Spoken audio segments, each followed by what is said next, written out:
चलिए यूनिट 3 का lecture second लेकर आए हैं और ये आज का जो लेक्चर है आपको बहुत ही इम्पोर्टेंट है हाइड्रोलिक्स के लिए। Very very must important lecture. आपको बहुत सारी चीज़ें नई लगेंगी और बहुत सारी चीज़ें क्लियर भी होंगी जो आपको प्रॉब्लम में समझ में नहीं आता है कि ये सब चीज़ें कैसे हो रही है। ठीक है, तो इस लेक्चर को ध्यान से देखिएगा, बहुत ही इम्पोर्टेंट लेक्चर है आपके लिए। इसका हेडिंग है pressure head and conversion of pressure head of one liquid into other liquid. ठीक है, और ये हम लोग प्रेशर हेड के बारे में पढ़ेंगे इसमें कि हेड के टर्म में प्रेशर को कैसे रिप्रेजेंट करेंगे, और अगर एक लिक्विड के हेड के टर्म में प्रेशर मालूम है तो उसको दूसरे लिक्विड के टर्म में कैसे हम लोग कन्वर्ट करेंगे, हम लोग ये सीखेंगे। और उसके बाद हम लोग ये भी जानेंगे कि एक लिक्विड के टर्म में अगर हेड मालूम है तो दूसरे लिक्विड के टर्म में हेड कन्वर्ट करने की ज़रूरत क्या पड़ रही है हम लोगों को, ये सब चीज़ें के बारे में जानेंगे। और इससे बेहतरीन न्यूमेरिकल भी बनेंगे, बहुत बेहतरीन न्यूमेरिकल बनेंगे। आप प्रेशर मेजरमेंट डिवाइस का कॉन्सेप्ट भी यहाँ से आपको क्लियर होने लगेगा। ठीक है, प्रेशर मेजरमेंट डिवाइस जो किस प्रिंसिपल पर, किस तरह से, किस बेसिस पर काम कर रहा है, वो सब कैसे प्रेशर को बता दे रहा है कि यहाँ पर का प्रेशर इतना है, किस बेसिस पर बता रहा है, इसी लेक्चर में आपको उसका बेसिक पता चलेगा। ठीक है, बाकी आगे का लेक्चर में आपको प्रेशर मेजरमेंट डिवाइसेस को क्लियर किया जाएगा एक एक करके। ठीक है, इसके पिछले लेक्चर में हमने प्रेशर के बारे में क्लियर किया कि कितने तरह के प्रेशर होते हैं और किस किस कंडीशन में प्रेशर को मेजर करते हैं तो कौन सा प्रेशर कहलाता है। ठीक है, और बहुत सारे लोगों को डाउट आता है, अजीब टाइप का डाउट रहता है ये कि हम लोग कोई चीज़ें ज़रूरत के हिसाब से डिफ़ाइन करते हैं। जिन लोगों ने साइंस वगैरह के टर्म को डिफ़ाइन किया है उसमें कोई भी चीज़ें फालतू ऐसे ही मनगढ़ंत कहानियाँ नहीं बनाया रहता है। उसमें जो चीज़ें होता है डिफ़ाइन किया जाता है, हम लोगों को ज़रूरत के हिसाब से डिफ़ाइन किया जाता है। जैसे कि हम एक एग्जांपल दे रहे हैं आपको कि कहीं पर का प्रेशर अगर मेजर करना है तो जीरो लेवल से मेजर करना हमारा फर्ज बनता है कि भाई जीरो लेवल से, अगर जीरो से स्टार्ट करने पर यहाँ पर का पॉइंट पर का प्रेशर कितना है। ठीक है, तो हर जगह हर एक पॉइंट पर का प्रेशर हम लोग कहीं भी सिचुएशन में, किसी भी सिस्टम में जीरो लेवल से प्रेशर मेजर कर सकते हैं। बट हम लोगों को जीरो लेवल से फ़ायदा कुछ हो नहीं रहा था मेजर करने से, जीरो लेवल से मेजर करने से कुछ फ़ायदा हो नहीं रहा था, क्योंकि हम लोग का डिजाइनिंग में ज़्यादातर केसेस जो चल रहे थे वो एटमॉस्फेरिक प्रेशर, जो लोकल एटमॉस्फेरिक प्रेशर है उससे प्रेशर ऊपर या नीचे होने पर हमारा प्रॉब्लम आ रहा था, ऊपर या नीचे होने पर। नॉर्मल एटमॉस्फेयर के रिस्पेक्ट में वो कहीं स्पेशल सिस्टम का प्रेशर कितना ज़्यादा है या कितना कम है, ये चीज़ें हम लोग का यूजफुल था। ठीक है, ज़्यादातर यूज हो रहा था। जिस तरह आप सर्वेइंग करते होंगे तो लेवलिंग में देखे होंगे कि आपका RL यूज होता है, रिड्यूस लेवल यूज होता है। लेवलिंग में आपका क्या होता है, रिड्यूस लेवल। यहाँ पर स्टाफ रीडिंग है, यहाँ पे अगर स्टाफ रीडिंग 10 है तो ये जो स्टाफ है ना वो वर्टिकली रखाता है। इसका स्टाफ का जो मेन वर्टिकल डायरेक्शन का जो मेन सेंटर है वो है आपका अर्थ का केंद्र, अर्थ का सेंटर। वर्टिकल डायरेक्शन के लेंथ को अलोंग द वर्टिकल डायरेक्शन जो अर्थ का स्फीयर की तरह मानते हैं, और इसके सेंटर से निकलने वाले रेडियस, को बोलते हैं वर्टिकल डायरेक्शन, रेडियल डायरेक्शन को बोलते हैं वर्टिकल डायरेक्शन। और हम लोग जब रेडियल डायरेक्शन में मेजरमेंट करते हैं तो कहलाता है आपका लेवलिंग। लेकिन हम लोग लेवलिंग में अपना रिप्रेजेंट किसको करते हैं, RL रिप्रेजेंट करते हैं, रिड्यूस लेवल से। रिड्यूस लेवल एक बनाया जाता है हर एक लोकल एरिया के लिए, मीन सी लेवल बनाया जाता है, और उसी मीन सी लेवल से ऊपर का जो वर्टिकल डायरेक्शन में ऊपर का लेवल जो होता है किसी पॉइंट का, वही कहलाता है उसका RL, रिड्यूस लेवल। वही क्या कहलाता है, उसका रिड्यूस लेवल कहलाता है। तो हम लोग हर एक अलोंग द वर्टिकल डायरेक्शन के लेंथ को, इसी पॉइंट के अलोंग द वर्टिकल डायरेक्शन के लेंथ को RL के फॉर्म में रिप्रेजेंट करते हैं, रिड्यूस लेवल के फॉर्म में रिप्रेजेंट करते हैं। हम लोग एलिवेशन सेंटर से नहीं बनाते, एलिवेशन आपका लेवल जो है सेंटर से नहीं बताते। हालांकि हर एक स्टैंडर्ड भाषा है कि हर एक पॉइंट का लेवल जो है, लेवलिंग का मतलब होता है along the vertical direction measurement, यानी कि along the radial direction measurement, तो सेंटर से रिप्रेजेंट किया जाना चाहिए था। बट हम लोग को यूजफुल डेटा के हिसाब से मीन सी लेवल से कंपेयर करना, यानी कि MSL से कंपेयर करने में हम लोग पॉइंट का कटिंग फिलिंग करना आसान होता था। बाकी का जो मीन सी लेवल से नीचे का जो कॉमन लेंथ है along the vertical distance common length है, सभी के लिए समान था, इसीलिए हम लोग उसको घटा करके हटा देते हैं। हर एक डेटा में से घटा करके पहले ही हटा देते हैं। हम लोग बात करते हैं कि जो भी वर्टिकल डायरेक्शन का मेजरमेंट करेंगे वो सेंटर से नहीं मीन सी लेवल से करेंगे, मीन सी लेवल से करेंगे। तो ये एक रिफरेंस बनाया गया मीन सी लेवल यानी कि MSL के रिस्पेक्ट में आप वर्टिकली मेजर करिएगा तो वही आपका लेवलिंग कहलाएगा, तो एक रेफरेंस बनाया गया कि इससे मेजर करना है, क्योंकि हमारा यूज हो रहा था वही। बाकी का नीचे का जो लेंथ है, यहाँ से मीन सी लेवल से सेंटर तक का जो लेंथ है वो सभी डेटा में कॉमन ही आना है। तो हम लोग लेवलिंग करेंगे तो लेवल डिफरेंस देखेंगे तो ये डेटा तो कटने वाला ऐसे भी है जो कॉमन आ रहा हो, तो इसीलिए हम लोगों ने उसको पहले ही खत्म कर दिया और उसको खत्म करते उसको रिड्यूस कर देते हैं हर एक डेटा में से, इसीलिए जो डेटा बचता है उसको बोलते हैं RL, रिड्यूस लेवल बोलते हैं। ठीक है, ये सर्वेइंग पढ़ाएंगे तो बहुत अच्छे से आपको क्लियर होगा और अच्छे से। लेकिन हम बातें कर रहे थे कि कोई टर्म डिफाइंड क्यों किया जाता है, क्योंकि हम लोग को ज़रूरत के हिसाब से जो चीज़ें ज़्यादा यूज होते हैं उसी बेसिस पर डिफाइन किया जाता है। तो यहाँ पर आपको लेवलिंग करने में आपको RL डिफाइन किया गया, मीन सी लेवल से मेजर करेंगे लेवलिंग। तो आप कोई पूछेगा कि सर MSL के ऊपर मेजर करते हैं तो रिड्यूस लेवल कहलाता है, MSL से ऊपर मेजर करते हैं तो क्या कहलाता है आपका, किसी पॉइंट का RL कहलाता है। तो कहीं अर्थ के कहीं बीचे पॉइंट से कहीं बीचे में एक लाइन पार दी है और इसके लेवल से अगर मेजर करें, उसका लेवलिंग करें, इस पॉइंट से उसका लेवलिंग इसके रिस्पेक्ट में करें तो क्या कहलाएगा, कुछ नहीं कहलाएगा, उसका कोई मीनिंग है। हाँ, लेवलिंग हो रहा है वहाँ भी, रेफरेंस बना करके लेवलिंग वो भी हो रहा है, लेकिन हम लोग के फील्ड में यूज के हिसाब से वो कोई टर्म नहीं है, तो उसका कोई मतलब नहीं बनता है। आप जहाँ से सेंटर से भी मेजर करिए, स्टैंडर्ड भाषा तो सेंटर से मेजर करना होता है लेवलिंग का, तो आप सेंटर से मेजर करिए वो और अच्छा है, बट उसका कोई मीनिंग नहीं है। बीच में कहीं किसी रेफरेंस के रिस्पेक्ट में आप मेजर कर लिए अपने मन से, तो क्या उसका कोई मतलब नहीं है ना, उसका कोई मीनिंग यूजफुल नहीं है। ज़्यादा MSL क्यों बनाया गया, क्योंकि ये सभी के लिए कॉमन था डेटा हटाना, तो बना लिया गया एक स्टैंडर्ड डेटा, तो उसको पढ़ने के लिए दिया गया। ठीक उसी तरह गेज प्रेशर और एब्सोल्यूट प्रेशर में है, जीरो से मेजर करते हैं तो एब्सोल्यूट प्रेशर, और चूंकि हमारा ज़्यादातर प्रॉब्लम एटमॉस्फेयर के रिस्पेक्ट में हो रहा था, ज़्यादातर डिजाइनिंग में प्रॉब्लम जो हो रहा था प्रेशर मेजरमेंट का, हम लोग नॉर्मल हम लोग बात किया है वीडियो में पहले भी कि नॉर्मल जो एटमॉस्फेरिक प्रेशर है, नेचुरल का जो लोकल एटमॉस्फेरिक प्रेशर है, उसके रिस्पेक्ट में किसी जगह का प्रेशर घटता बढ़ता है तो हम लोग को प्रॉब्लम होता है डिजाइनिंग में, क्योंकि नॉर्मल एटमॉस्फेरिक प्रेशर को सहने के लिए हर एक मटेरियल पहले से ही डिजाइन हो चुका है, हर एक मटेरियल भगवान ने उसको बना करके भेजा है। हम लोग भी तो सह रहे हैं एटमॉस्फेरिक प्रेशर यहाँ पर का, क्या हो रहा है, कुछ नहीं हो रहा है, स्किन सबका दबाव उतना झेल रहे हैं, कोई असर नहीं पड़ रहा है। तो इसके अलावा अगर प्रेशर हम लोग पर आता है, एटमॉस्फेरिक प्रेशर से ज़्यादा प्रेशर, तो ये बॉडी डिफॉर्म होने लगेगा, ये बॉडी को इफेक्ट पड़ेगा, तो हम लोग फिर इसके लिए कवच लगाएंगे, डिजाइन करेंगे ऐसा मटेरियल जो एक्स्ट्रा प्रेशर, जो एटमॉस्फेरिक प्रेशर से एक्स्ट्रा प्रेशर है उसको हैंडल कर सके, उसको सह सके। तो वो एक मीनिंग फुल बात हुआ। तो उसके लिए अगर एटमॉस्फेरिक प्रेशर के रिस्पेक्ट में प्रेशर डिफाइन हुआ, वो ज़्यादा वाला गेज कहलाया और कम वाला वैक्यूम कहलाया, ज़्यादा वाला गेज कहलाया, कम वाला वैक्यूम कहलाया।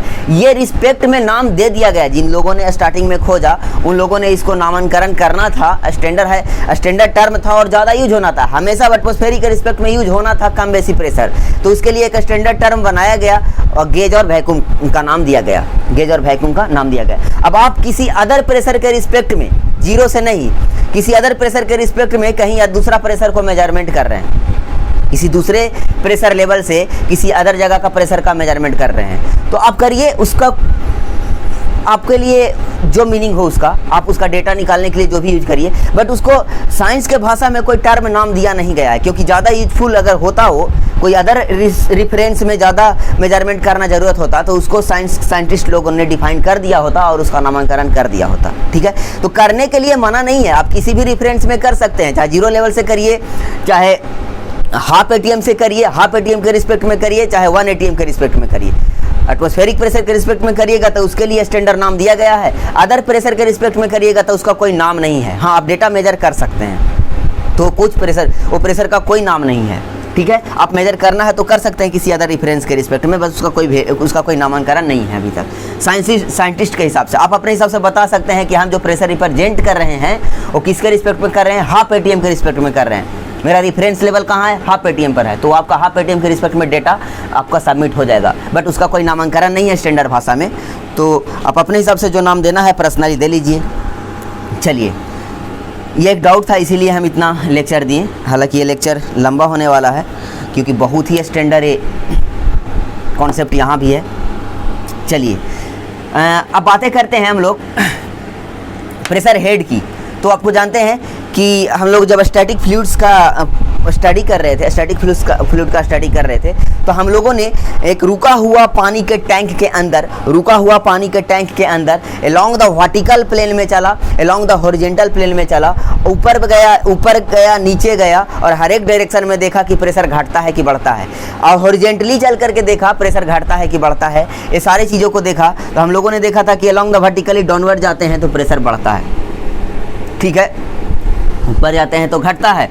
और एक खास हॉरिजॉन्टल प्लेन में किधर भी चलते हैं, रुका हुआ पानी के मतलब तालाब में अंदर हेल करके के खास पानी के लेवल पर किधर भी जाते हैं तो सब जगह का प्रेशर एक ही समान रहता है। ये हमने प्रूव किया था हॉरिजॉन्टल का केस में, ठीक है। अब बताते हैं आपको कि रुका हुआ पानी को जौन सा शेप आप दे दीजिए, वो कंटेनर का शेप लेता है। तो आप टैंक गोल बनाइए, चाहे सिलेंडर बनाइए, चाहे स्फीयर बनाइए, चाहे स्क्वायर बनाइए, चाहे क्यूब बनाइए, चाहे आप किसी अदर शेप का बनाइए। कंटेनर जिस शेप का रहेगा पानी उसी शेप में जाकर रेस्ट में रहेगा, और पानी उसी शेप में रेस्ट में रहेगा। तो क्या हॉरिजॉन्टल डायरेक्शन में चलने पर प्रेशर घटने बढ़ने का रीजन शेप पर था? कोई शेप का उसमें कंट्रीब्यूशन था? नहीं था।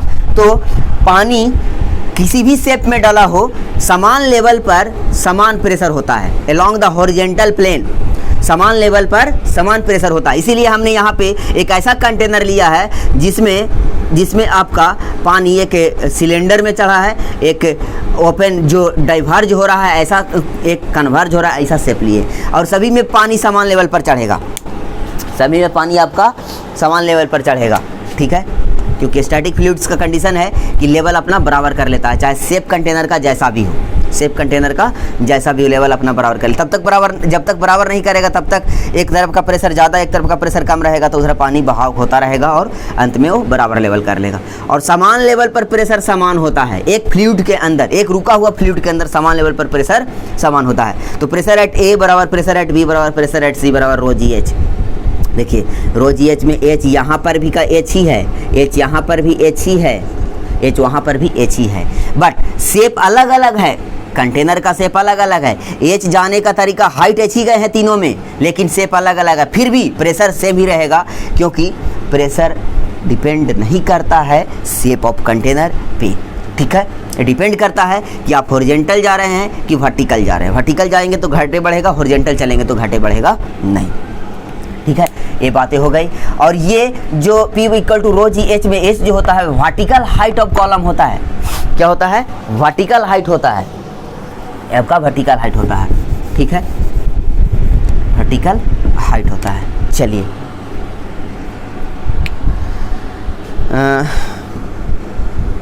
ये आपका हो गया वर्टिकल हाइट।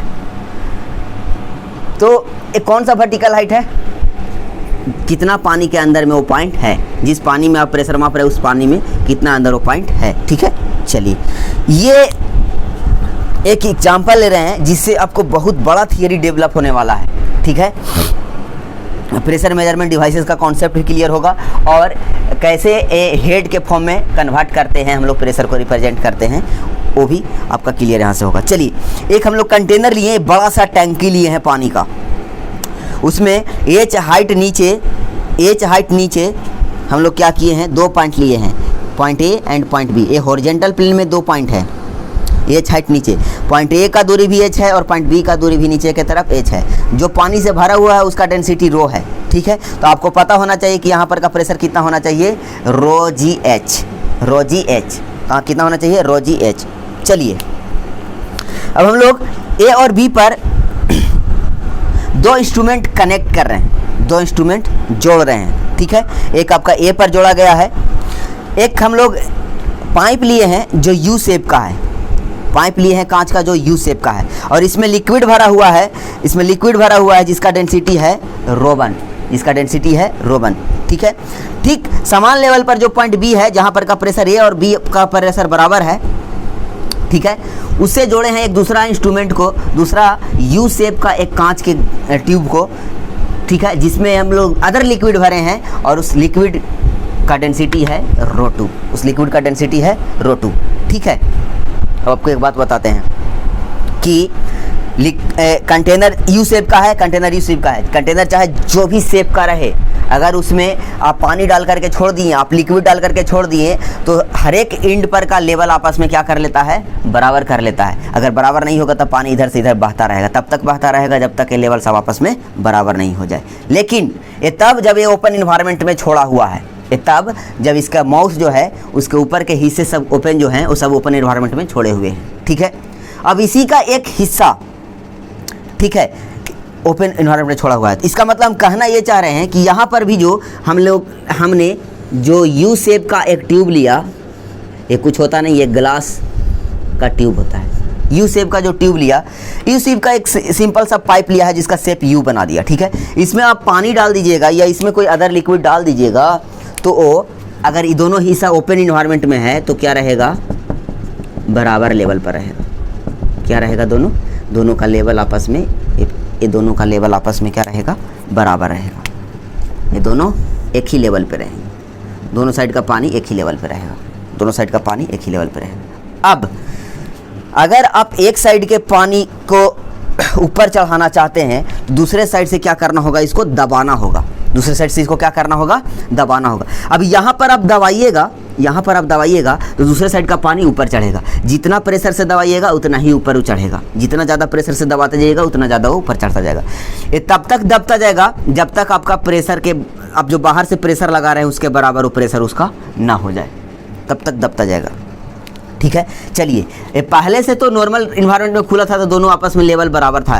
अब हम क्या किए कि ये स्टैंड पे रखा हुआ है, ठीक है, स्टैंड पे रखा हुआ है। आपको अभी बताएं कि पाइप के शेप पर प्रेशर को कोई डिपेंड नहीं होता है, कंटेनर के शेप पर प्रेशर डिपेंड नहीं करता है। अब यहाँ से एक फ्लेक्सिबल पाइप लगाएं, यहाँ पे टंकी के पास नीचे फ्लेक्सिबल पाइप लगाएं और इसको ले जा करके इसका एक मुंह से जोड़ दिए, इसका एक मुंह से जोड़ दिए। अब हुआ क्या कि यहाँ से जो प्रेशर बना हुआ है इधर इसको क्या मिलेगा, ओपन मिलेगा। इधर प्रेशर, जो पाइप जोड़े हैं इसमें क्या मिलेगा आपका, ये जो पाइप जोड़ा है इसमें क्या मिलेगा, इसको हवा मिलेगा, अभी हवा मिलेगा। तो क्या हवा का प्रेशर इससे ज़्यादा होगा, थोड़ी कम होगा ना, तो नेट प्रेशर क्या होगा, फोर्स ही तो है।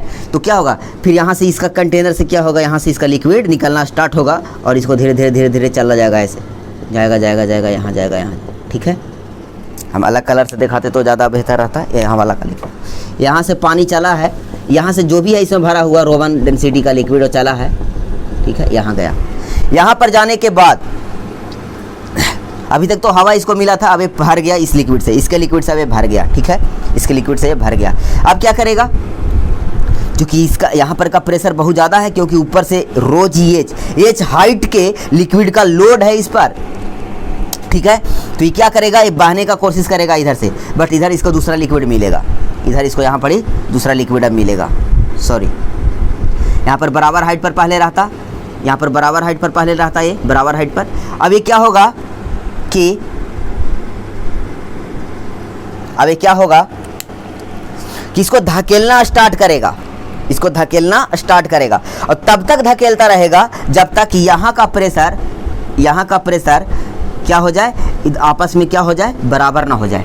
इधर वाला प्रेशर, जो पाइप में इधर से प्रेशर है, पाइप में इधर से जो प्रेशर है,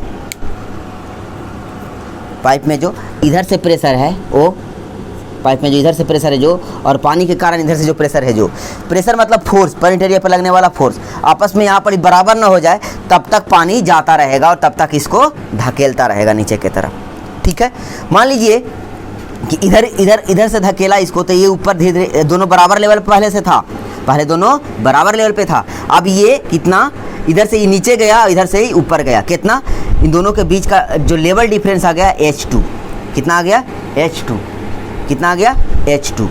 ठीक है, इसका मतलब है कि ये जो इसमें पानी है, इसमें जो लिक्विड भरा हुआ था दूसरा, वो H2 हाइट ऊपर चढ़ने के बाद, H2 हाइट ऊपर चढ़ने के बाद उतना प्रेशर बना लिया है जितना प्रेशर यहाँ पर है, जितना प्रेशर यहाँ पर है।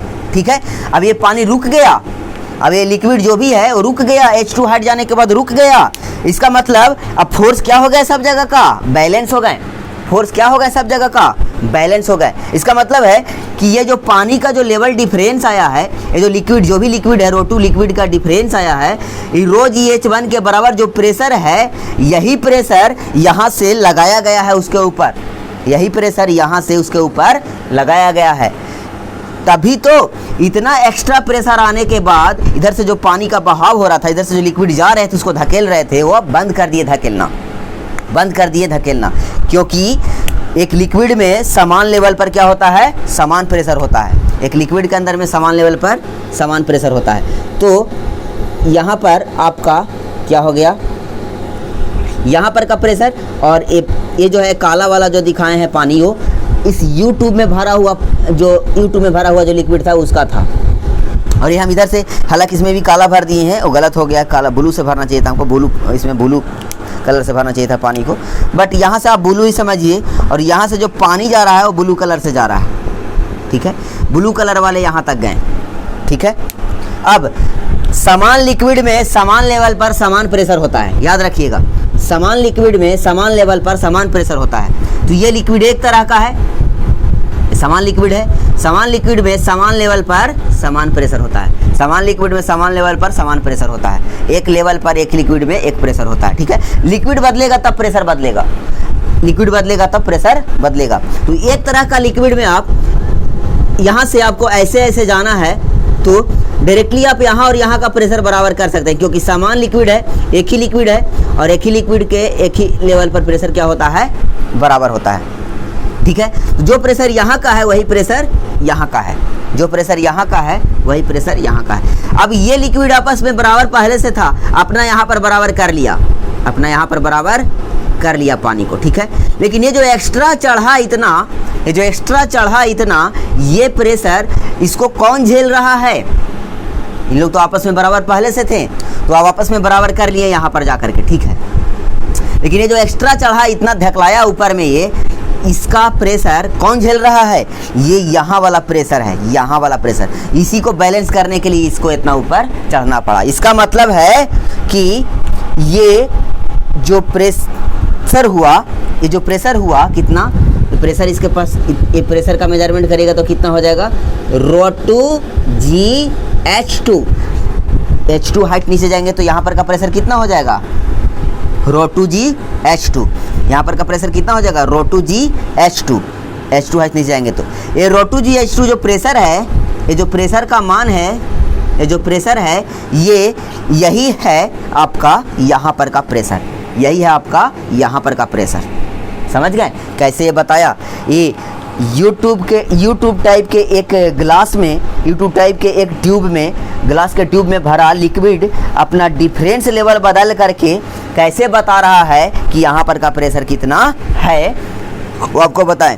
फोर्स बैलेंसिंग से, फोर्स बैलेंसिंग से प्रेशर डिफरेंस जब तक रहेगा, जब तक इधर का लिक्विड इधर बहता रहेगा और इसको धकेलता रहेगा। एक समय ऐसा आएगा कि ये रुक जाएगा, तो रुक जाएगा तो लेवल जो डिफरेंस हुआ, पहले से दोनों बराबर लेवल पे थे, अब जो प्रेशर लेवल का डिफरेंस आया है, वो प्रेशर का डिफरेंस आया, इसमें लेवल डिफरेंस आया, उसमें से ये जो एक्स्ट्रा प्रेशर बना वो किसका था, वो इसी के बराबर होता है। इसी ने तो धकेला उसको, जितना धकेला उतना धकलाया, जितना प्रेशर इसके पास था उतना प्रेशर वो बना लिया ऊपर जा करके, तो बराबर हो गया, रुक गया।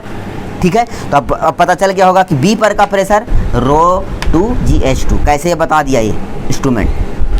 ठीक है, चलिए, बी पर का प्रेशर और ए पर का प्रेशर बराबर है आपस में, बी पर का प्रेशर और ए पर का प्रेशर बराबर आपस में, क्योंकि ये पानी के अंदर में सेम हाइट पर है, सेम लेवल पर है। एक फ्लूइड के अंदर में सेम लेवल पर प्रेशर क्या होते हैं, सेम होते हैं। ठीक है, जिस तरह यहाँ पर ही बराबर किए हम कि एक फ्लूइड के अंदर में, ये फ्लूइड सब एक ही है, सब फ्लूइड एक ही फ्लूइड के अंदर में समान लेवल में प्रेशर समान होता है। तो यहाँ पर का प्रेशर, यहाँ पर का प्रेशर बराबर। ठीक है, तो ये जो एक्स्ट्रा प्रेशर बना, बढ़ा इधर, वही प्रेशर आपका यहाँ पर का प्रेशर के बराबर है, क्योंकि यही उसको धकेल करके ऊपर चढ़ाया है। ठीक उसी तरह ठीक उसी तरह इधर वाला में दूसरा यूट्यूब का एक ग्लास ट्यूब लिए और उसमें दूसरा लिक्विड भरे जिसका डेंसिटी ρ1 है, ठीक है। अब प्रेशर तो बराबर है बट डेंसिटी अलग है, डेंसिटी अलग है तो ये पानी का भार अलग होगा। ये जो भी पानी है, जो भी लिक्विड है, तेल है, क्या है पता नहीं, बट उसका डेंसिटी ρ1 है और ये जो अंदर में है उसका डेंसिटी ρ है, जिसकी वजह से प्रेशर हम लोग मेजर कर रहे हैं, जिसका प्रेशर हम लोग मेजर कर रहे हैं उसका ρ है, ठीक है। तो ये भी उतना ही धकलाता जाएगा, ये भी धकलाएगा धकलाएगा धकलाएगा, तब तक धकलाएगा जब तक इसका भी ρgh1 के कारण जो प्रेशर डिफरेंस आएगा इसका भी प्रेशर डिफरेंस आ जाएगा ρ1gh1 के कारण जो प्रेशर आएगा वो बराबर हो जाएगा PA का, ये बराबर है आपका PB का, इसका PB का, और समान लेवल पर है तो PA PB आपस में ही बराबर है, ठीक है। तो ये तब तक ऊपर चढ़ता, ये तब तक यहाँ से बहता रहेगा, जब तक प्रेशर फोर्स बैलेंस ना हो जाए। इसको धकेलता रहेगा। ये पहले से बराबर लेवल पे ये भी था, इसके अंदर भरा हुआ जो लिक्विड ρ1 है वो पहले से ऐसा ही लेवल पे था नेचुरल कंडीशन में, नॉर्मल कंडीशन में, बट इसको जब इस पाइप से जोड़े तो ये पानी इधर से इधर बहने लगा, क्योंकि इधर प्रेशर कम है तो हाई प्रेशर से लो प्रेशर की तरफ, प्रेशर मतलब फोर्स डिफरेंस कम, तो हाई फोर्स से लो फोर्स की तरफ पानी क्या होगा, बहने लगेगा। इधर का प्रेशर कम है तो बहता रहेगा, तब तक बहता रहेगा और धकेलता रहेगा जब तक ये आपस में प्रेशर क्या हो जाए, बराबर ना कर ले।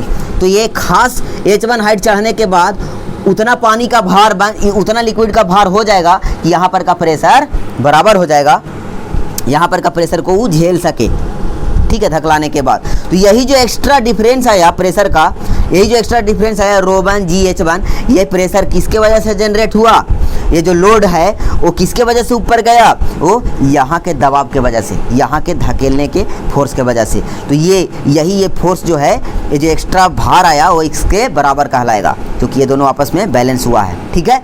तो यही आपका प्रेशर हो जाएगा PA का। अब आपका बता दें एक बात कि डेंसिटी अलग अलग रहेगा तो भार अलग अलग रहेगा, तो आपका हाइट भी अलग अलग होगा। एक ही प्रेशर को बताने के लिए अलग अलग लिक्विड अलग अलग हाइट चढ़ेंगे। एक ही प्रेशर को जनरेट करने के लिए, एक ही प्रेशर को क्रिएट करने के लिए किसी पॉइंट पर अलग अलग लिक्विड अलग अलग हाइट चढ़ेंगे। क्यों? क्योंकि प्रेशर में रो आता है, प्रेशर में डेंसिटी आता है, और डेंसिटी अलग अलग होगा तो हाइट भी अलग अलग होगा, क्योंकि प्रेशर सेम रिप्रेजेंट करना है, ए पर का प्रेशर और बी पर का प्रेशर सेम है, और दो अलग अलग लिक्विड लिए तो दोनों अलग अलग लेवल चढ़ करके उस प्रेशर को बैलेंस किया। इसका मतलब है कि डेंसिटी बदलने पर हाइट भी बदलेगा, वो एक ही प्रेशर को बताने के लिए, ठीक है। तो फिलहाल हम यहाँ पर आपको बता रहे हैं कि कैसे ये इंस्ट्रूमेंट यहाँ पर के प्रेशर आपस में बराबर कर लेता है, बता देता है अपने अंदर में लिक्विड का डिफरेंस दे करके बता देता है कि यहाँ पर का प्रेशर कितना है, क्योंकि फोर्स बैलेंसिंग से, किससे, फोर्स बैलेंसिंग से। जब तक फोर्स बैलेंस नहीं होगा तब तक वो धकलाता रहेगा, और जितना एक्स्ट्रा धकलाया वो इसी के बैलेंस करने के लिए तो धकलाया था, इसीलिए यहाँ पर का प्रेशर और ये वाला प्रेशर आपस में क्या है, बराबर है। तो अब हम चलते हैं कि क्वेश्चन लिख लें, प्रेशर एट ए बराबर प्रेशर एट बी, क्योंकि समान लिक्विड में समान लेवल पर, ठीक है, बराबर ρgh, इसको में चलिएगा तो ρgh, अगर इसी का लिक्विड यहाँ भर देते ना, अगर इसी का लिक्विड जो इसमें है उसी का लिक्विड यहाँ भर देते हैं तो आपका H हाइट चढ़ जाता, इसमें वो H हाइट चढ़ जाता, क्योंकि डेंसिटी सेम है, ठीक है। ρgh बराबर ρ1gh1 बराबर ρ2gh2। आई होप आपको ये क्लियर होगा, बहुत अच्छे से, ठीक है। तो यहाँ से आपका कन्वर्जन सीखेंगे हम। एक ही प्रेशर को बताने के लिए दो अलग अलग लिक्विड अलग अलग हाइट चढ़ते हैं, यही कहलाता है आपका प्रेशर हेड का कन्वर्जन, ठीक है। तो आपका प्रेशर हेड क्या होता है, ए होता है आपका P बटा ρg, यही कहलाता है आपका प्रेशर हेड, ठीक है, यही कहलाता है आपका प्रेशर हेड। AH, ठीक है। तो प्रेशर हेड, अब प्रेशर हेड में कन्वर्जन है आपका H1 और H2 में रिलेशन, तो यहाँ से आ जाएगा। एक ही प्रेशर को बताने के लिए रोवन डेंसिटी वाला लिक्विड रोवन जी H1 चढ़ा है और रोटू डेंसिटी वाला रोटू जी H2 चढ़ा है। क्यों?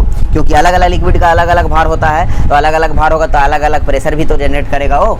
एक ही प्रेशर को बताने के लिए अलग अलग हाइट चढ़ना पड़ेगा फिर उसको, ठीक है। इसी को हम लोग रो जी को बोलते हैं गामा, यूनिट वेट, यह है यूनिट डेंसिटी, यूनिट वेट कि यूनिट वेट के फॉर्म में रो जी बराबर गामा रख दिए। फिर गामा को गामा डब्ल्यू से डिवाइड कर दिए दोनों साइड। एक गामा बटा गामा डब्ल्यू होता है स्पेसिफिक ग्रेविटी। स्पेसिफिक ग्रेविटी कुछ और नहीं बल्कि रिलेटिव डेंसिटी होता है with respect to standard water, standard liquid, standard fluid. Standard fluid के रिस्पेक्ट में आपका, तो अगर ये लिक्विड का केस है तो स्टैंडर्ड फ्लूइड होता है उसका वाटर, ठीक है। तो वाटर के डेंसिटी के रिस्पेक्ट में किसी अदर लिक्विड का डेंसिटी अगर लेते हैं तो कहलाता है स्पेसिफिक ग्रेविटी।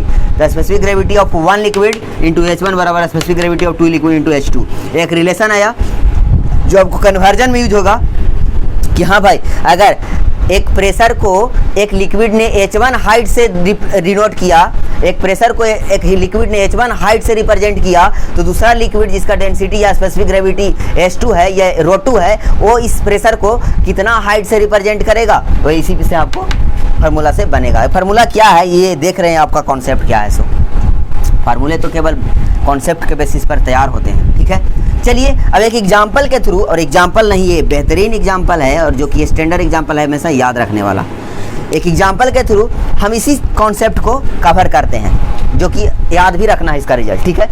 तो मान लीजिए कि PA और PB पर प्रेशर जो था वो 1 atm था।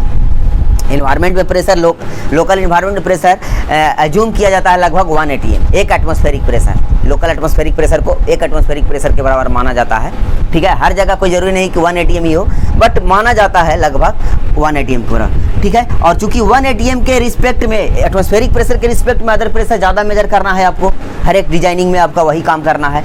तो इसीलिए हम लोग पता करते हैं पहले कि एटमॉस्फेरिक प्रेशर को बताने के लिए हमारा अलग अलग लिक्विड कितना कितना हाइट चढ़ेगा, कितना कितना हाइट चढ़ेगा, कितना कितना हेड को गेन करेगा एक एटमॉस्फेयर प्रेशर को, एक एटमॉस्फेरिक प्रेशर को बताने के लिए।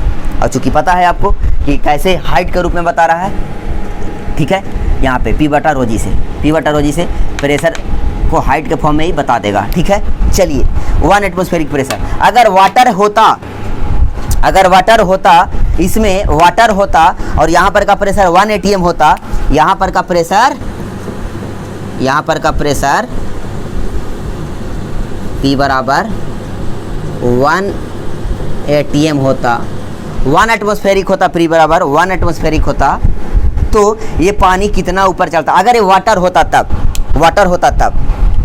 तो PA 1 atm बराबर ρ2, क्या करते हैं इसको हम लोग, वाटर होता तो ρ2 के जगह पर ρW, G का G और H2 मान लेते हैं इसको, H2 है ना, H2 पानी है तो वाटर है, तो वाटर होता तो इस प्रेशर को कितना हाइट ऊपर जाकर के रिप्रेजेंट करता, पानी होता तो, ठीक है। तो 1 atm बराबर होता है 10 13 25 पास्कल, यानी कि न्यूटन पर m²। यूनिट कन्वर्जन में आपको पीछे के वीडियो में बताए हैं 10 13 25 न्यूटन पर m² में करना होगा आपको, क्योंकि इधर भी भाषा उसी, इधर का भी डेटा उसी यूनिट में रखाने वाला है, न्यूटन पर m² के फॉर्म में, ठीक है। तो इधर आप कन्वर्ट कर लीजिएगा पास्कल में इसको। 1 atm बराबर होता है 10 13 25 पास्कल, ठीक है। और डेंसिटी ऑफ वाटर 10⁻³ और G का वैल्यू 9.81, तो H यहाँ से H2 कैलकुलेट करिएगा तो आप आ जाएगा 13.3 मीटर। जानते हैं 13.3 मीटर। अगर किसी जगह का प्रेशर 1 एटमॉस्फेरिक है और वहाँ पर आप कोई ट्यूब को कनेक्ट कर दिए, और उसमें भरा हुआ है पानी, तो वहाँ पर का प्रेशर की वजह से वो पानी तब तक ढकलाता रहेगा जब तक एक साइड वो 13.3 मीटर ना चढ़ जाए। 13.3 मीटर ऊपर चढ़ने पर 13.3 मीटर, समझ रहे हैं, 13.3 मीटर का लंबा पानी का कॉलम, उतना अपना बेस के पास, उतना 13.3 मीटर का, देखिए यहाँ पर दिखाएं थोड़ा सा, लंबा पानी का कॉलम अपने बेस के पास 1 atm प्रेशर बताएगा, 1 atm प्रेशर बताए। रो जी एच इतना 10, अगर यहाँ से यहाँ तक का अगर हम कहें कि यहाँ से यहाँ तक पानी भरा हुआ है और यहाँ से यहाँ तक का हाइट है 10.3 मीटर, 10.3 मीटर, तो इतना पानी ऊपर चढ़ने के बाद 10.3 मीटर पानी ऊपर चढ़ जाएगा, तब आपको कहीं पर 1 atm प्रेशर है तो उसको मेजर कर पाएगा, तब आपको बता पाएगा कि वहाँ पर 1 atm प्रेशर है। जानते हैं 10.3 मीटर ऊपर जाकर के अगर आप इंस्ट्रूमेंट ऐसा बनाइएगा कि कहीं पर का प्रेशर, कहीं पे कोई गैस सिलेंडर है और वहाँ पर का आपको प्रेशर मेजर करना हो, आप कनेक्ट कर दिए आप कोई ट्यूब को देखने के लिए, ठीक है, कोई भी ट्यूब को आप कनेक्ट कर दिए गैस के प्रेशर को मेजर करने के लिए, उस पॉइंट पर का वहाँ पर का प्रेशर 1 atm से ज़्यादा है, मान लीजिए अभी 1 atm है या 2 atm है, प्रेशर 1 atm से तो ज़्यादा ही होगा गैस सिलेंडर में, तो ठीक है 2 atm है, 2 atm के प्रेशर को बताने के लिए उसको 20.6 मीटर पानी को ऊपर चढ़ना होगा, 20.6 मीटर पानी को ऊपर चढ़ना होगा। आपका इंस्ट्रूमेंट क्या इतना लंबा लंबा बनते हैं? कांच का ट्यूब का बना हुआ जो पीजोमीटर वगैरह का जो ग्लास का ट्यूब होता है जिसमें पानी चढ़ करके बताता है, जो इसमें फ्लूइड चढ़ करके बताता है ऊपर नीचे होकर के कि प्रेशर कहाँ पर का कितना है, जैसे कि यहाँ पर आपको डिराइव किए हैं हम कि कैसे बता रहा है। तो 2 atm प्रेशर है कहीं सिलेंडर वगैरह में, उसको बताने के लिए पानी को 20.6 मीटर ऊपर जाना पड़ेगा। 20.6 मीटर का अगर ग्लास का ट्यूब बना भी लिए तो क्या उसको रीडिंग लेने के लिए नसेनी लगाइएगा, सीढ़ी लगा कर देखिएगा?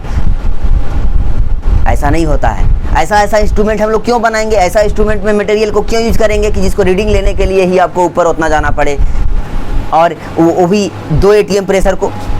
10 atm प्रेशर आ गया तो 10 atm प्रेशर लगे 10 दहा के 100 मीटर से भी ऊपर, 6 36 उधर 3 दहा के 30 उधर, तो लगभग आपको उतना ऊपर पहुंचना पड़ेगा, उतना मीटर ऊपर सीढ़ी लगा करके देखने जाइएगा रीडिंग। समझ रहे हैं? तो कन्वर्जन क्यों इंपॉर्टेंट है। अब हम लोग दूसरा उपाय लगाएं। कन्वर्जन इसलिए इंपॉर्टेंट है कि वही 1 atm प्रेशर को दूसरा कोई लिक्विड बहुत कम हाइट चढ़ करके भी बता सकता है, क्योंकि उसका डेंसिटी इससे कई गुना ज़्यादा है। वो कौन लिक्विड है? अभी तक का सबसे भारी लिक्विड आपको है पारा, जो 13.6 गुना बड़ा है, 13.6 गुना भारी है, 13.6 गुना भारी है, 13.6 टाइम भारी है वाटर से, ठीक है, 13.6 टाइम भारी है वाटर से। और वो भारी है तो वही प्रेशर को बताने के लिए वो कम चढ़ेगा। क्यों?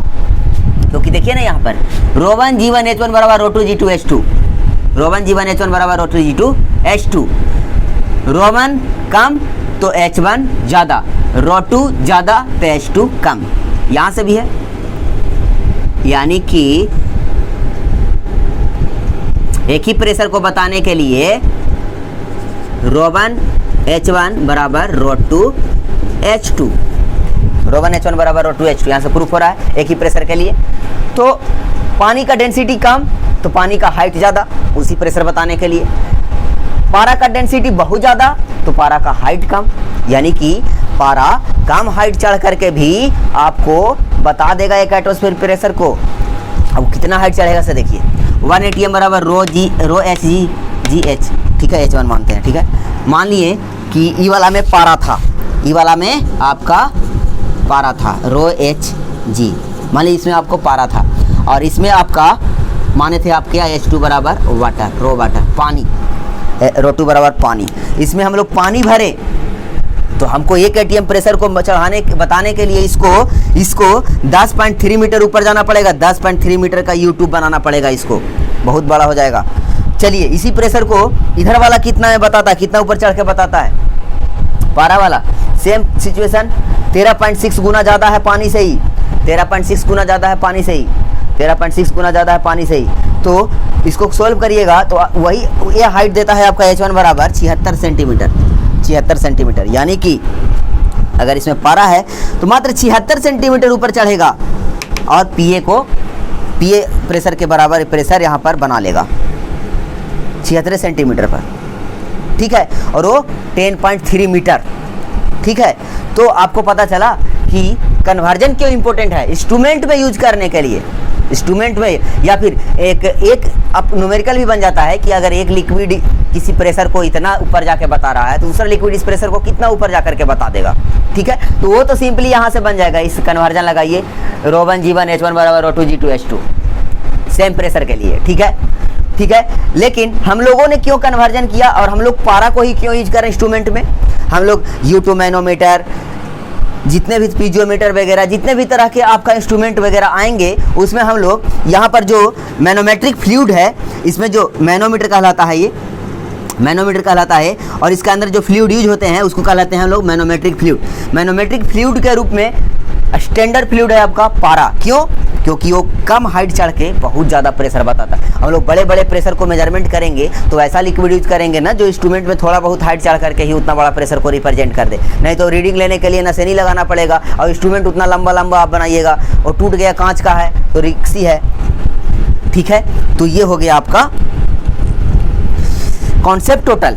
ठीक है, अब आपको पता चला कि हेड 1 ATM बराबर होता है 10.3 मीटर ऑफ वाटर, यानी कि प्रेशर हेड कितना है 1 ATM के लिए 10.3 मीटर। अब हाइट के रूप में हम लोग बात करेंगे, डायरेक्टली प्रेशर को हाइट के रूप में बात करेंगे। 10.3 metre of H2O, 10.3 metre of water. तो किसी जगह पे प्रेशर है 10.3 मीटर ऑफ वाटर, इसका मतलब क्या है कि वहाँ पर 1 एटमॉस्फेरिक प्रेशर है। किसी जगह पर प्रेशर है 76 सेंटीमीटर ऑफ Hg, मतलब क्या कि उस जगह का प्रेशर को पारा ने 76 सेंटीमीटर ऊपर चढ़ करके बताया है, यानी कि 76 सेंटीमीटर ऊपर चढ़ने के बाद उसका भार उतना हो गया जितना वहाँ पर का प्रेशर है, वहाँ पर का प्रेशर है। समझ रहे हैं? तो ये हाइट के रूप में रिप्रेजेंट करेंगे हम लोग प्रेशर को। अब डायरेक्टली डिफरेंट 8-10 जगह का प्रेशर को कंपेयर करना है तो डायरेक्टली एक लिक्विड के हाइट के फॉर्म में कंपेयर कर देंगे। बहुत आसान है, हाइट के फॉर्म में बात ही नहीं करना है न्यूटन पर मीटर स्क्वायर का, आपका बाहर का एटमॉस्फेयर का, इस सब का बात ही नहीं करना, डायरेक्ट हाइट का बात करेंगे हम लोग। हाइट के रूप में दिखाई भी देते रहता है पानी चढ़ते घटते। इंस्ट्रूमेंट आप कनेक्ट करते जाइए, 10 पॉइंट पर का मेजर करना, इंस्ट्रूमेंट कनेक्ट करते जाइए और खाली हाइट नोट कर लीजिए। इंस्ट्रूमेंट में चढ़ा हुआ लिक्विड का हाइट नोट कर लीजिए और हाइट के फॉर्म में आपको प्रेशर को मैनेज कीजिए, वही कहलाता है आपका प्रेशर हेड।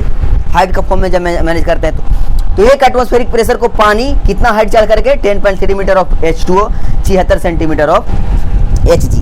ठीक है, तो प्रेशर हेड हो गया आपका 76 centimetre of Hg for 1 ATM pressure के लिए। ठीक है, और 10.3 metre of H2O for 1 ATM pressure के लिए। आई होप आपको ये सारी चीज़ें क्लियर हुआ होगा कि कैसे कैसे हाइट चढ़ करके लिक्विड्स प्रेशर को बता रहे हैं किसी पॉइंट पर का, वो फोर्स बैलेंसिंग के बेसिस पर बता रहे हैं। हम लोग कॉन्सेप्ट लगा रहे हैं इक्विवेलेंट फोर्स का और आपको उसको हम कन्वर्ट कर ले रहे हैं हाइट के फॉर्म में। चलिए, थैंक यू। अब इसके बाद हम लोग इससे रिलेटेड बेहतरीन 2-3 ऑब्जेक्टिव और एक कन्वेंशनल बड़ा सा क्वेश्चन करेंगे और धीरे धीरे हम लोग प्रेशर मेजरमेंट डिवाइसेस को डिस्कस करेंगे आगे के नोट्स में। चलिए, थैंक यू।